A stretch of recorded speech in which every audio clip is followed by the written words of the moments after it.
Masterson is the head of Student Services, and he'll be co-presenting with Mags Darcy as well. So I'll let you take it away, Jason, and we'll get going. Good morning. Thank you for joining us. So as Emer said, I'm Jason. I'm head of service here in Student Services, and joined by my colleague Mags Darcy, who's our communications officer. So just kind of to make the point at the start that we're speaking about a kind of quite a large unit, and we don't intend to take credit for everything that we're talking about here this morning, but we're kind of trying to show you how we essentially assisted our sub-units, but also to kind of showcase the work of the sub-units that were involved in delivering the various services we offered over the course of the pandemic. The biggest thing, obviously, during this period was adapting and changing, and that ranged from everything from dispatching somebody to Drogheda to collect hand sanitizer to make sure the health centre could function, from a whiskey distillery to somebody going to Harvey Norman to pick up laptops at short notice and mobile phones that had to be picked up at short notice to get our counselling service back up and running.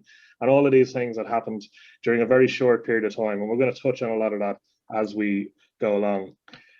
Aside from the start, we're delighted to take questions, and we'll deal with most of them at the end, and we'll share this link in the chat box as well, but also feel free to use the chat box. The Slido will give you an anonymous option, so if you want to ask a question anonymously, that's a nice way to do it. I'm going to hand over to my colleague Max, who's going to talk us through the different services that Student Services deliver. Hello, good morning everyone, and thanks Jason for the introduction. My name is Mags Darcy and I'm the Communications Officer with UCD Student Services.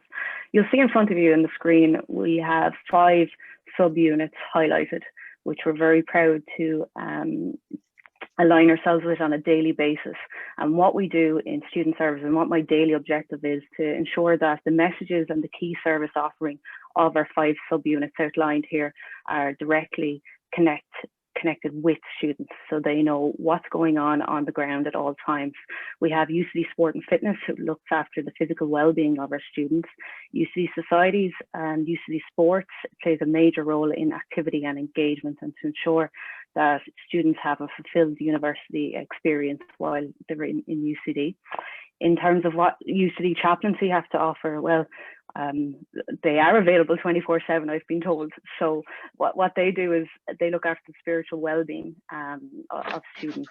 And also we have our magnificent health and counselling team, who we are very proud to say have been to the forefront of servicing the needs and the care of our students since the pandemic hit nearly 12 months ago. So these 5 sub-units very much were the forefront of our initiatives, which we'll speak about this morning. We'll move on to the next slide. And I just want to point out and highlight that we had, within the initiatives that we did run, of course, we had to change and adapt to ensure that not only our students on campus and off campus locally and indigenously throughout Ireland were reached, but also across the world. And we're very proud to have said that our initiatives, such as our online fitness classes and also our fitness initiative UCD 100, connected with students in over 23 countries internationally. So we'll get into a little bit more in-depth info on that. We'll open up the bonnet on UCD 100 as we go through the presentation. But over to the next slide. What I would like to say is, over the last 12 months, we've been extremely proud to say that we have kept the student centre open to serve and care for students since COVID-19 hit. Access to the student health services in person and remotely were maintained, alongside access to the pharmacy, the cafe and our bookable study spaces, all through the precautions of the PPE protective systems we had in place and the policies that we ran within COVID. No outbreaks whatsoever were established within the centre, and that's something we are very proud of today. And also the fact that we were able to support doctor and nursing students to complete their training in full on site, and also to be able to produce content for our initiatives we're about to speak about now.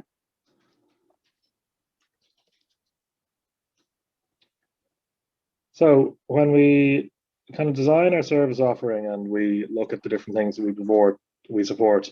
There's three major strands to how our subunits are split up. Social well-being, physical well-being, and mental well-being are the three parts of the student kind of journey that we look after in student services. We're going to dig into each of these strands and the initiatives that we supported in each of these strands as we go along.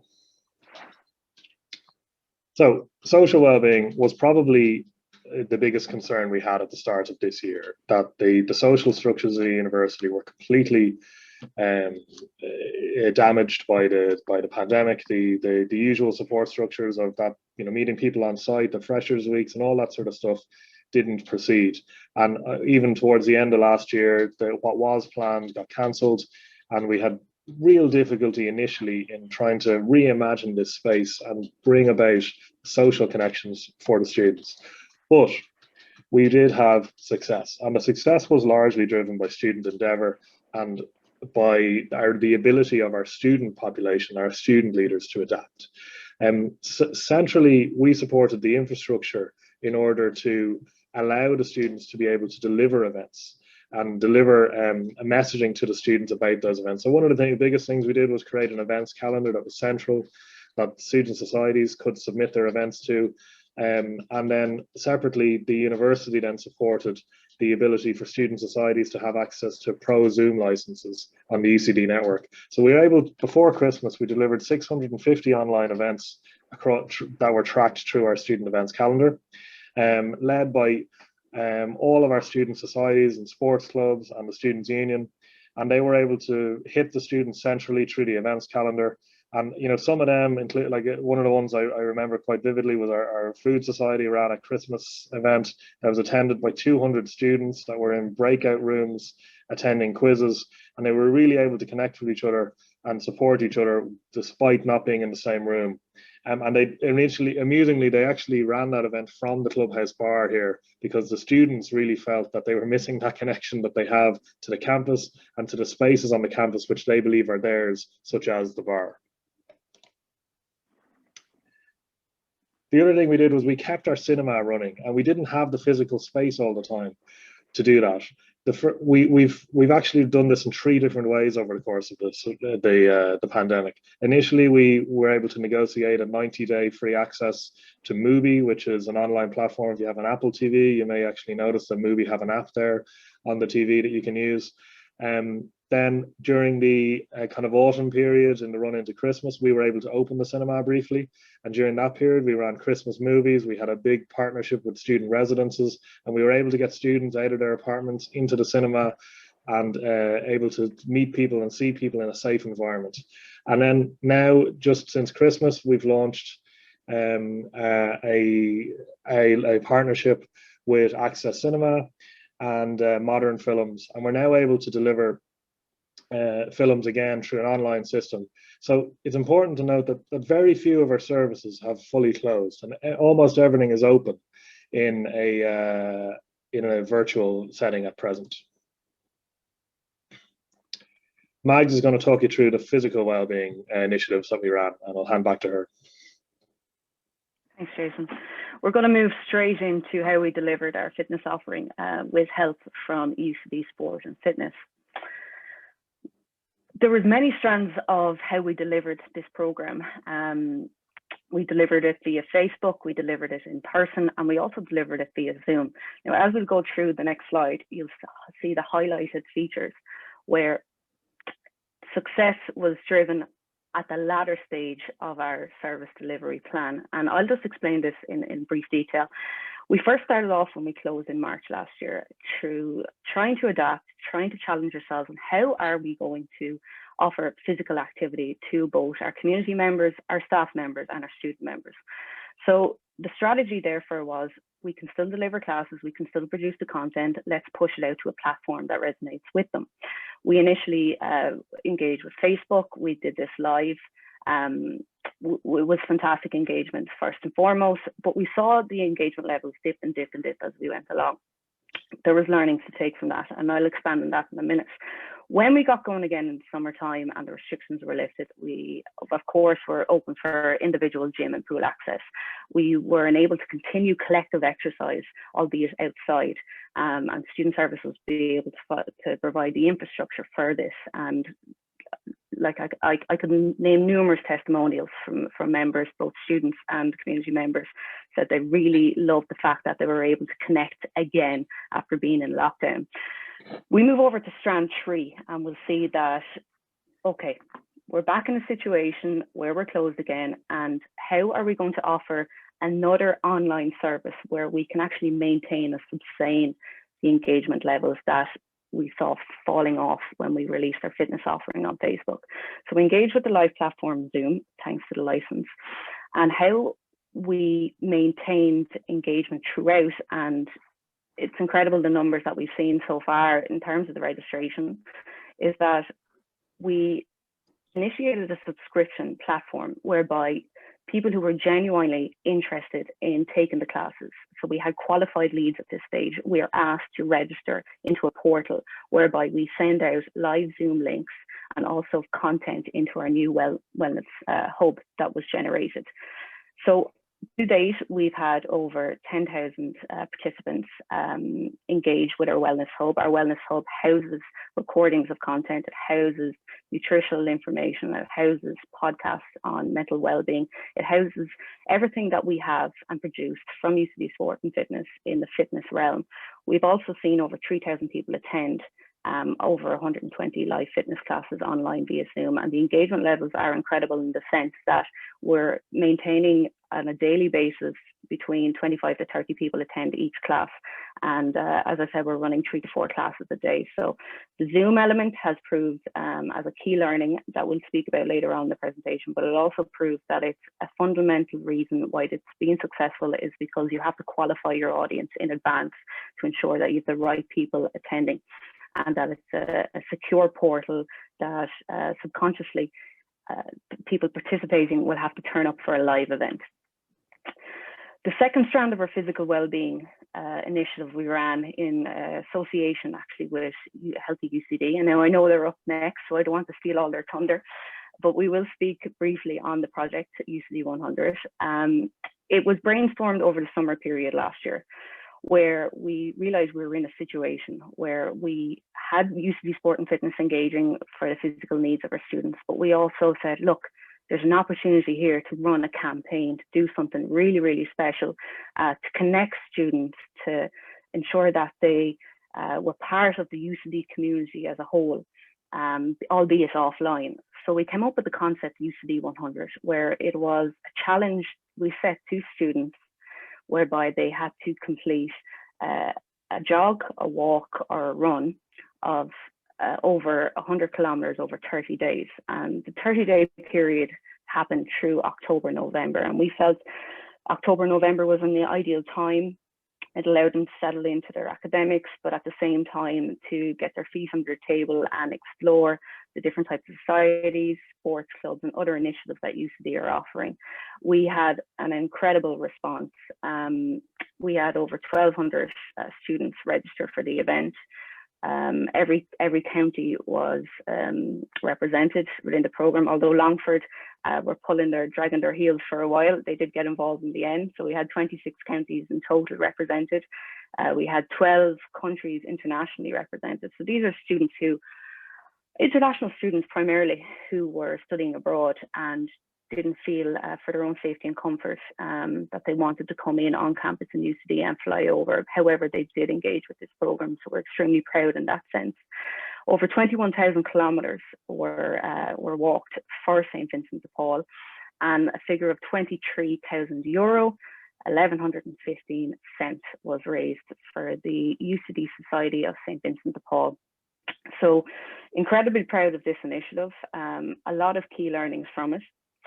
What student services with Healthy UCD, the help of Healthy UCD, we zoned in on our strengths, and our strengths would be to be able to connect with units and connect with other internal departments within UCD to ensure that we really utilize our network. Now, it was a matter of picking up the phone and saying, Mary, in this department, we need your help, Mark, in this department, let's get going. We think this is a fantastic initiative. Let's drum up the support and let's get our students from each department involved. So our school heads were contacted. Res Life were involved. We were doing leaflet drops. We were doing communications out to their students on campus. UCD Sport and Fitness student registration portal. Active students were contacted. Over 6,000 students were contacted there. UCD Counselling got involved in order to support the necessary resources that we felt we needed to support the physical element of the program, but also the mental health element of the program. All these collaboration pieces, along with the promotions such as our every 2 weeks emails newsing that goes out to all students, our orientation bulletin, our weekly meetings that we had to strategize, because as much as you have a plan in place, the need for adaptation, the need for being agile in this sense, to meet every week collectively, be it in Zoom or be it in person, whatever allowed throughout the program was necessary, so we could target and reapproach our strategy as we went along. All these efforts led to a registration of 1,200 students. And I suppose flattery in one sense that the program was so successful was down to the case that we now have UCD alumni in other departments running similar projects.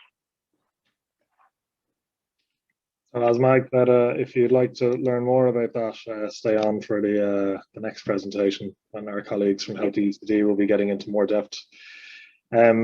To round off our presentation, we're going to talk about our third strand, which is mental well-being. And we support this in a number of ways. The most obvious being the support of our health and counselling service. So as Mike said, keeping the student centre open was a priority throughout this entire physically. And we're probably one of the very few departments on campus that had to maintain a physical presence on site throughout the entire pandemic. So at no point the doors of the student centres fully closed, because of the services that we have on site that are completely vital.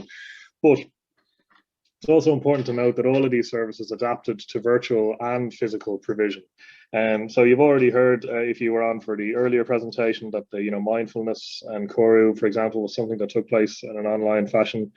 And these services were also contributing to things like UCD 100 and our Sport and Fitness Wellness Hub in order to provide different pieces of content for that. There's also one of the biggest things we do in the mental health space is provide a virtual platform, which is called SilverCloud. And some of you may not be familiar with this, but this is an app, a web-based app where students can log in to and self-direct some digital therapy using a cognitive behavioral therapy platform. During the period immediately preceding the pandemic, the SilverCloud app was being used, but it was being used was being used by a very small proportion of the student body. You can see that clearly from the figures on your screen that we've had a 200% increase in the usage of SilverCloud over the course of the pandemic. So this has meant that there's over 1,000 kind of relatively active, or sorry, about 800 or 900 relatively active students in that space. I actually had a glance at this the other day, and I think it's gone up to 1,300 now, the numbers of people who have accessed the site over the course of the year. And this is a huge number of students who are working through things around social anxiety, around positive body image, and different kind of self-directed apps. They don't need to see anybody, they don't need to talk to anybody in this way. So this suits a certain type of student where they can self-direct this therapy and not have to open up in a way that they may not be uncomfortable with an in-person service. It gives us an extra strand in that space. The other side we have on the mental wellbeing side is the spiritual wellbeing. That's our chaplaincy. And we support the chaplaincy in a number of ways. The initial change that we made here was the creation of a multi-faith prayer wall that's accessed through the chaplaincy website. This then developed over time, and when it's possible, the chaplaincy have been running walk and talk services again, where you have that casual ability to meet somebody in person, face to face, break down that barrier of the online setup. And then the most recent additions have been the ability to provide virtual services, literal church services as opposed to student services. But this happens through our live webcam that we've installed recently in the church, and we also broadcast a number of funerals and other things over the course of the past few months. So all of these services have adapted and made changes in order to fit into this new space, while most of our services having to maintain a part of their physical presence. The things we learned over the course of this year are many, and I'm sure many of you have learned lots of different things that you never thought you'd learn. The biggest ones have been using the right platform. As Mag's already alluded to, we started out our Zoom, our sport and fitness offering on Facebook, and we felt it was waning, it was dropping. We thought it would be easy because you just go live and it's publicly available and it's very easy. The reality is Facebook is not as impactful as it used to be. That transition to Zoom, the transition to exclusivity, the transition to have to effectively kind of join the club to be involved, made a huge difference to the impact there. And using the right platform going forward and how you analyze that is something you have to look at very carefully. The second part is reassuring staff. We were never able to close this building. We had to allow staff to be on site safely at all times. We had to adapt quickly. We had to assure the staff it was safe to be here. We had to provide everything that was needed to do that, whether it be screens, things, and that communication flow was really important. Using our network. We're lucky to have a big network across the campus and have some staff that are well built into the campus. Getting that network operating and moving so that we could get messaging out to students and to staff alike was really important early on. And it's something that we're really grateful for the help that we've received around the campus for all of these initiatives. And the last thing we learned is just do it. One of the things that can often go on around here is, do we wait for permission? Who do we ask? When do we go? A lot of these things, we didn't have time. And we had to just move, we had to move fast. We had to make sure that these services were available to students. Well, you can't always wait for the committee to make a decision. Sometimes you need to make a decision, you need to move, you need to get your service back open. And we did that repeatedly throughout the time. Mags is going to just round off with telling you one or two things about the future of what we're offering. Very briefly, 60 seconds and we'll wrap this up. It's important to look to the future. It's important to be optimistic. It's important to realize that there will be synergy and there will be a community spirit brought back on campus very, very soon. And our team, our operational team, to be specific, has been working very hard to enable this to happen from September onwards. In the first photo, you'll see our director, Dominic O'Keefe, just at distance, and this was prior to COVID, speaking with the then SU President, Joanna, and the two captains of the UCD Athletics Club on site over at the new athletics track. Currently, at the moment, there is a stabilization process taking place and the testing of that stabilization process taking place for the foundation of the running track. So if you are in on campus over the next wee while, you will see that the format of the running track is very much is taking place. We're looking to establish our promotion of the launch of the running track for the academic year of next year, and in doing so engage obviously our student groups, being our UCD Athletics Club, and we also will be appointing a new track manager, which is very exciting. There is a lot of excitement within the UCD community. You'll see more so than ever that because people can't go outside their 5K radius, that they're on campus and they're looking to, well, they've never engaged probably with UCD more so than ever, and our woodland track, I think, has the maintenance has upped on it several. So it's great to see local community involved, and it's great to see that they'll be able to use this track in the near future as well. Looking beyond that, we also have the Thornfield project. So we have a brand new AstroTurf pitch and a new grass pitch going in over in Thornfield, lighting as well to enable our students to train for longer when they get back on the pitches, and also the Devlin Park GA AstroTurf pitch is being resurfaced. So there is a lot of work going on the ground in the background also. So at this point, we'd be delighted to take any questions, and I'll hand you back to Jason to coordinate that. So just there's one already in the comments here for both of you. So really interesting presentation so far, Mags and Jason. This is from Jeremy. You may answer this question in your upcoming slides, but what's something you've seen work really well that you'll carry over when we return to a normal on-campus presence? Yeah, that's a fair question, Jeremy. I think one of the things that we have done over the course of this is during the periods where we've been open, we've actually kept the Zoom classes up, and that's something that we'll have to kind of evaluate, is how fast we manage to reopen the services and whether the Zoom offerings that we're doing in sport and fitness might be something that may have to continue for a period of time. The other thing is that the operation of some of the services has been more efficient online rather than offline. We've been able, in certain cases, a blended type of support system. So I know that that's something that our probably our health and counselling team will be looking at over time, is how fast we phase back to in person. It might be something that ends up being blended a little bit into the future because of the certain efficiencies that have been kind of obvious within the systems. So I think a lot of that stuff will blend back to being in person, as opposed to make a hard switch over time. Brilliant, thanks. If anyone has any more questions, you're free to unmute yourself as well if you don't want to ask in the chat.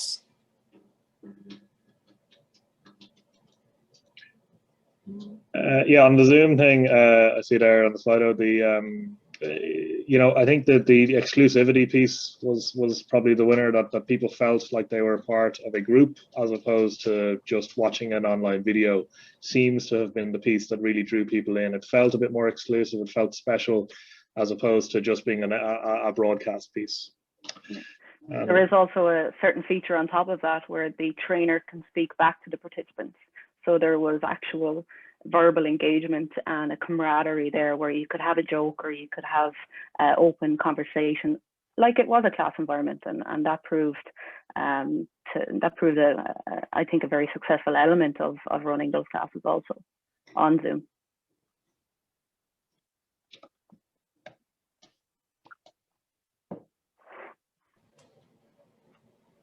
Great. Is there any more questions from anyone there?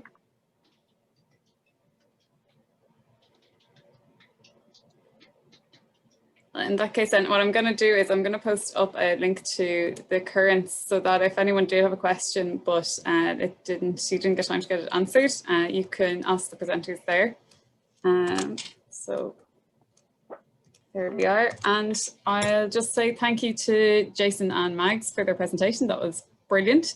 And there's another 2 minutes to go until we lead into our next presentation from Healthy UCD. So if people want to go get a coffee and come back to that, you're more than welcome. But till then, thanks all very much. Thanks for your time. Thanks so much for joining us, and thanks Emer and Jeremy for facilitating. Yeah.